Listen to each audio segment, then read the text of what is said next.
Africa దేశంలో మాత్రమే కనిపించే ఆస్ట్రిచ్ పక్షి ఆనవాళ్లను ఏపీలో కనుగొన్నారు. ప్రపంచంలోనే అతిపెద్ద పక్షి ఆస్ట్రిచ్ ఆఫ్రికా అడవుల్లో మాత్రమే కనిపిస్తుంది. అయితే ఈ పక్షి ఆనవాళ్లు ప్రకాశం జిల్లాలో కనిపించి అందరినీ ఆశ్చర్యానికి గురిచేస్తున్నాయి. ఉష్ణ పక్షిగా పిలుచుకునే ఈ పక్షి ఉనికి ఏపీలో ఉందని పరిశోధకులు చెబుతున్నారు.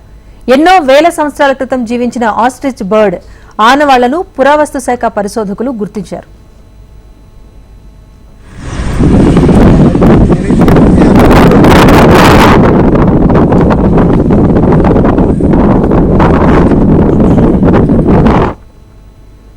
ప్రకాశం జిల్లా పామూరు మండలం మెట్రావులపాడు సమీపంలోని మన్నేరువాగు పరిసర ప్రాంతంలో 41,000 సంవత్సరాల క్రితం జీవించిన ఆస్ట్రిచ్ పక్షి గుడ్ల ఆనవాళ్లను గుర్తించారు.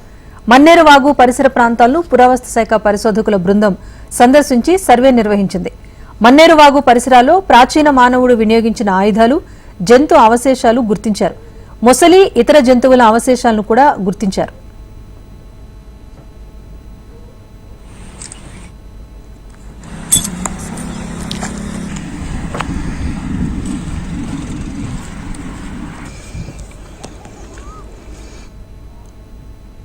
వడోదరలోని ఎంఎస్ విశ్వవిద్యాలయానికి చెందిన పురావస్తు శాస్త్రవేత్తల బృందం యుఎస్, ఆస్ట్రేలియా, జర్మనీకి చెందిన పరిశోధకుల బృందంతో కలిసి మన్నేరువాగు పరివాహక ప్రాంతాల్లో తవ్వకాలు జరిపారు.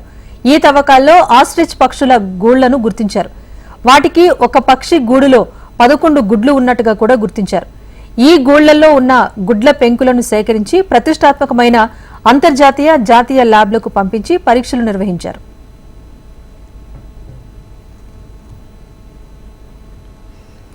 శాస్త్రవేత్తల పరిశోధించిన ఈ గూడు నుంచి క్లిష్టమైన డేటాను వెలికి తీయొచ్చని చెబుతున్నారు.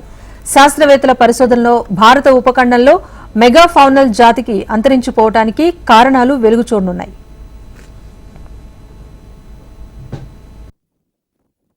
ప్రాచీన కాలంలో ముఖ్యంగా ఒక 40 కేజీల పైబడి ఉన్నటువంటి ఏన్షియంట్ జంతువుల యొక్క అవశేషాల కోసం వీళ్ళు ప్రయత్నాలు చేశారు. అయితే అనూహ్యంగా యాక్చువల్గా ఇక్కడ ఆస్ట్రిచ్ పక్షి యొక్క గూడుని, ఆ గూడులో కొన్ని గ్రుడ్లు, ఆ గ్రుడ్లకు సంబంధించిన షెల్స్, పెంకుల శిలాజాలను కనుగొనడం జరిగింది. వీటిని కార్బన్ డేటింగ్ మెథడ్కి పంపించడం వల్ల ఇవి సుమారు 41,000 సంవత్సరాల క్రితమై అని చెప్పేసి ఆ సైంటిఫిక్ గా మనకు ప్రూవ్ అయినాయి.